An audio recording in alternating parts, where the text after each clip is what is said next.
Good afternoon, students. Welcome back to Study Hub. Let's get started with the most important questions for the JKP. Okay, first question पढ़ते हैं. Who discovered Harappan civilization. आपको बताना है कि Harappan civilisation जो है उसको डिस्कवर किसने किया था. हरप्पन सिविलाइजेशन जो है हरप्पा में आपको बताऊं तो हरप्पा जो है ये हमारी सबसे ओल्डेस्ट साइट जो है जो डिस्कवर की गई थी. तो दयाराम साहनी जो है इन्होंने डिस्कवर किया था 1921 में. ठीक है. ओके. तो आर डी बनर्जी की बात करें तो आर डी बनर्जी ने 1921 में जो है 22 में सॉरी मोहनजोदारो जो है उसको डिस्कवर किया था. मोहनजोदारो आपको पता है कि ये हमारी सबसे लार्जेस्ट साइट है हमारी इंडस वैली सिविलाइजेशन की, लेकिन ये इंडिया में नहीं है, पाकिस्तान का पार्ट है इस टाइम पे. ठीक है.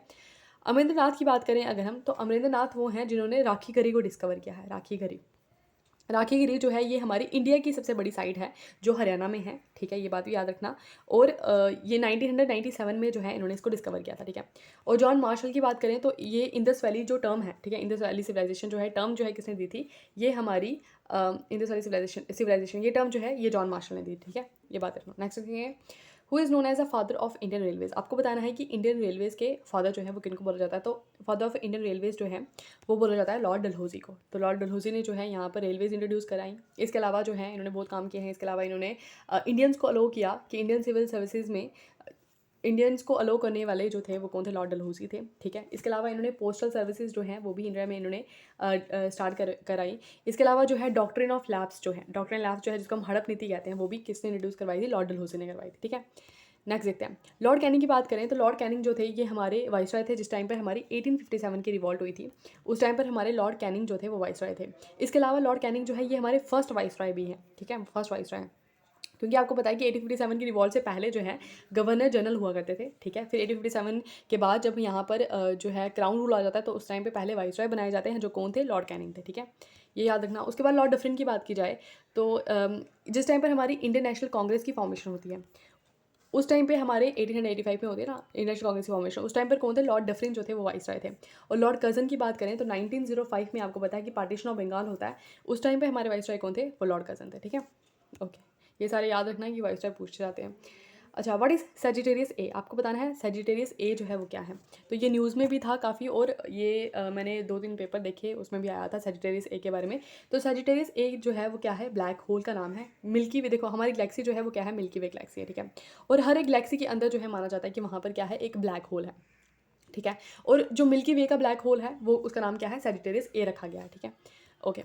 तो एंड्रोमेडा आपको याद रखना है, एक एंड्रोमेडा नाम की गैलेक्सी है वो हमारी एंड्रोमेडा.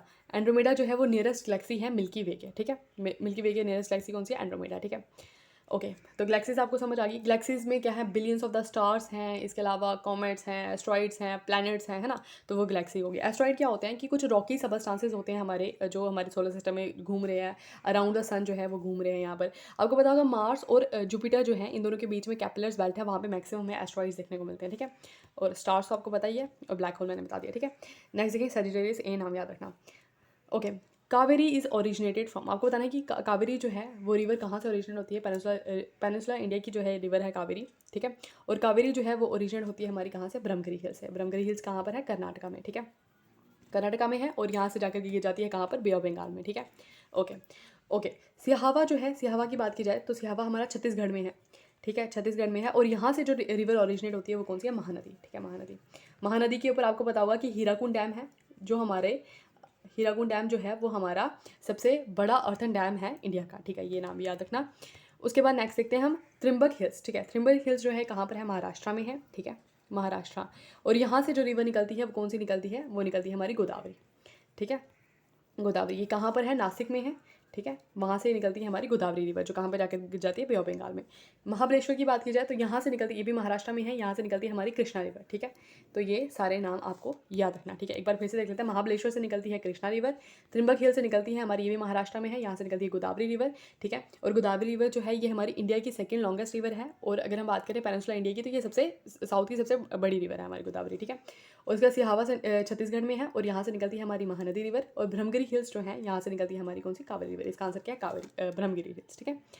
ओके. नेक्स्ट देखते हैं procedure of amendment in Indian constitution has been taken from which country. आपको बताना है कि अमेंडमेंट का जो प्रोसीजर है हमारी, हमें बताना है कि अंडर आर्टिकल नंबर 368 हमारे पास एक प्रोविजन है जिसमें हम अपने जो कॉन्स्टिट्यूशन है उसको हम अमेंड कर सकते हैं. ठीक है, बहुत सारी अमेंडमेंट हमने करी है अभी तक. तो आपको बताना है कि ये चीज़ जो है ये हमने पार्ट जो है वो कहाँ से लिया है, कौन सी कंट्री के कॉन्स्टिट्यूशन ने लिया है. ठीक है. तो प्रोसीजर फॉर द अमेंडमेंट जो है वो हमने साउथ अफ्रीका की कॉन्स्टिट्यूशन से लिया है, पहली बात तो याद रखना। उसके बाद बाकी के बारे में बात करते हैं। तो जर्मनी से हमने क्या लिया हुआ है, जर्मनी से हमने लिया हुआ है कि जिस टाइम पर भी हमारे यहाँ पर इमरजेंसी होती है उस टाइम पर फंडामेंटल राइट्स जो हैं वो सारे जो हैं वो फंडामेंटल राइट्स जो है वो आपसे ले लिए जाते हैं आपके, ठीक है। कोई भी फंडामेंटल राइट जो है वो आपके पास नहीं रहता एक्सेप्ट 20 और 21, ठीक है। यानी कि लिबर्टी वाला है और ये कन्विक्शन वाला, ऑफेंसेस वाला, ठीक है।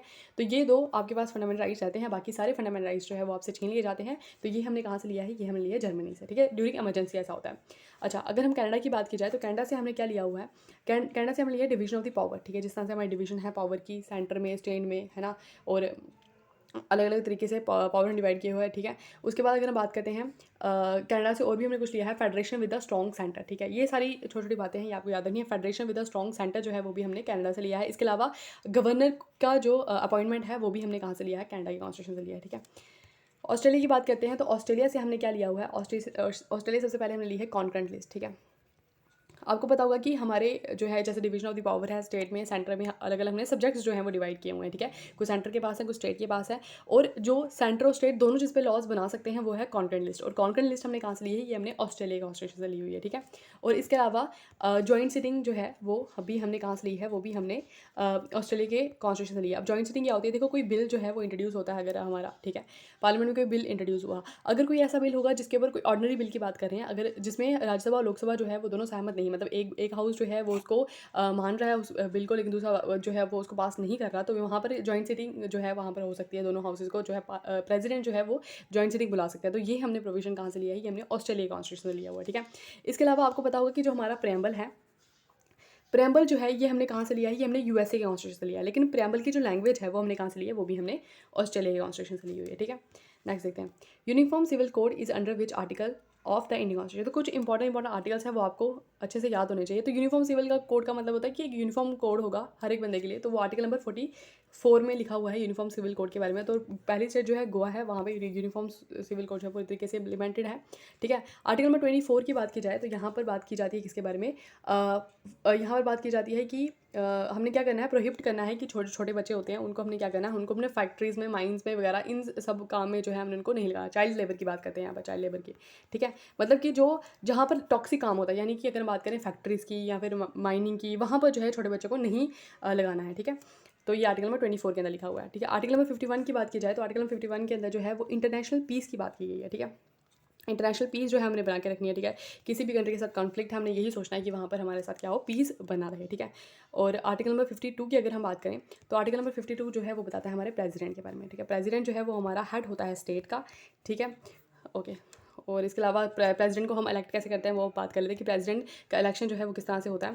देखो, प्रेसिडेंट को इलेक्ट करने के लिए जो है यहाँ पर एक क्या बोलते हैं उसको, हमारे जो इलेक्टेड बंदे होते हैं, कौन वोट डालता है यहाँ पर, इलेक्टेड मेंबर्स होते हैं सारे के सारे, कहाँ के, लोकसभा के भी, राज्यसभा के सारे इलेक्टेड। नॉमिनेटिव मेंबर्स जो है वो इसमें पार्टिसिपेट नहीं करते, लोकसभा के भी, राज्यसभा के भी इलेक्टेड मेंबर्स होते हैं। इसके अलावा स्टेट की लेजिस्लेटिव असेंबली जो है वहाँ पर भी जो इलेक्टेड मेंबर्स होते हैं वो इसके अंदर पार्टिसिपेट करते हैं, ठीक है। इसके अलावा जो हमारी दिल्ली और पुडुचेरी जो है, ये दोनों जो यूटीज़ हैं, क्योंकि यहाँ पर लेजिस्लेटिव असेंबली है, तो यहाँ के जो इलेक्टेड मेंबर्स होते हैं लेजिस्लेटिव असेंबली के, तो वो भी पार्टिसिपेट करते हैं किसमें, प्रेसिडेंट की इलेक्शन में, ठीक है। ये बात याद रखना। आर्टिकल 52 प्रेसिडेंट के बारे में बताता है, और इसका आंसर क्या है, uniform civil code under article number 44, ठीक है। Okay, pitchblende is the ore of, आपको बताना है कि पिच ब्लेंड जो है वो किस चीज़ की ओर है, ठीक है। Pitchblende is the ore of, ये है हमारी यूरेनियम की ओर, ठीक है। ओके, जिंक की ओर जो है वो है जिंक ब्लेंड, जिंक ब्लेंड जो है वो और है जिंक की, ठीक है। लेड की ओर होती है जिसको बोलते हैं गलीना, गलीना, ठीक है। ओके, तो कैल्शियम की ओर जो है वो होती है डोलोमाइट, डोलोमाइट, ठीक है। ये ओर्स भी आती है क्वेश्चन पेपर में, तो ये भी पढ़ लेना आप सभी की ओर्स।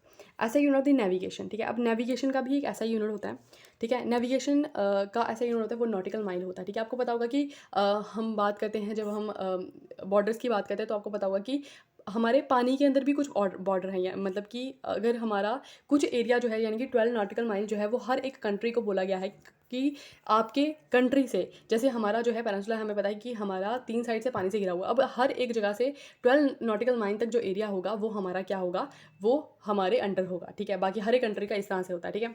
ओके, तो नॉटिकल माइल में जो है हम नेविगेशन का जो ऐसा यूनिट है वो क्या है, नॉटिकल माइल है। इसके अलावा अगर बात करते हैं pascal, pascal is the unit of the pressure, ठीक है। और डेसिबल जो है वो है हमारा इंटेंसिटी ऑफ साउंड, ठीक है, इंटेंसिटी ऑफ साउंड। तो उसको हम मेजर करते हैं किसमें, डेसिबल में। किलोवाट आवर जो है वो है इलेक्ट्रिक एनर्जी का, ठीक है।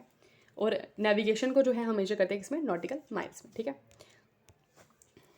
ओके, नेक्स्ट देखते हैं, which hormone is responsible for the growth of the plants. अब देखो प्लांट्स की भी ग्रोथ होती है, प्लांट्स के अंदर भी हार्मोन्स प्रेजेंट है, पता नहीं कौन सा ऐसा हार्मोन है जो प्रेजेंट है जो ग्रोथ के लिए रिस्पॉन्सिबल है प्लांट्स में। तो ग्रोथ के लिए रिस्पॉन्सिबल है हमारा ऑक्सीजन, ऑक्सीजन जो है वो रिस्पॉन्सिबल है प्लांट्स की ग्रोथ के लिए। इथाइलिन की बात की जाए तो ये राइपनिंग के लिए रिस्पॉन्सिबल है, ठीक है, राइपनिंग ऑफ द फ्रूट्स के लिए रिस्पॉन्सिबल है हमारा इथाइलिन। गिबरेलिंस की बात की जाए तो ये भी ऑक्सीजन के साथ मिलकर ग्रोथ के लिए ही रिस्पॉन्सिबल है, प्लस ये डोरमेंट नहीं रहने देता किसी भी प्लांट को। और एब्सिसिक एसिड की बात की जाए तो ये रिस्पॉन्सिबल है किसके लिए, डोरमेंसी के लिए। अब देखो यहाँ पर एक तो है वो डोरमेंट नहीं रहने दे रहा, ठीक है, और एक जो है वो एक डोरमेंट नहीं रहने दे रहा और एक एब्सिसिक एसिड जो है वो डोरमेंट रहता है। देखो यहाँ पर क्या बात होती है, कोई ट्री है, सपोज ये हमारा ट्री है, ठीक है, ये हमारा ट्री जो है बढ़ रहा है, इसको ऑक्सीजन जो है ये ग्रोथ प्रिवेंट कर रहा है, ठीक है, इसकी प्रिवेंट नहीं कर रहा कि ये ग्रोथ दे रहा है, पेड़ों की ग्रोथ हो रही है ऑक्सीजन हार्मोन की वजह से। लेकिन एब्सिसिक एसिड करेगा, ये क्या करेगा कि ऐसे तो ट्री बढ़ते जाएंगे बहुत बड़े हो जाएंगे। इसलिए एब्सिसिक एसिड जो है ये क्या करता है, डोरमेंसी प्रोवाइड करता है, मतलब कि किसी स्टेज पर जाकर के जो है वो ट्री बढ़ना जो है वो बंद हो जाते हैं, तो वो एब्सिसिक एसिड करता है, ये प्रिवेंट करता है ग्रोथ को, ठीक है, और डोरमेंसी जो है वो प्रोवाइड करता है यहाँ पर, ठीक है। तो इसका आंसर क्या है, ग्रोथ कौन रिस्पॉन्सिबल होता है ग्रोथ के लिए, वो है ऑक्सीजन, ठीक है। नेक्स्ट देखेंगे बायोस।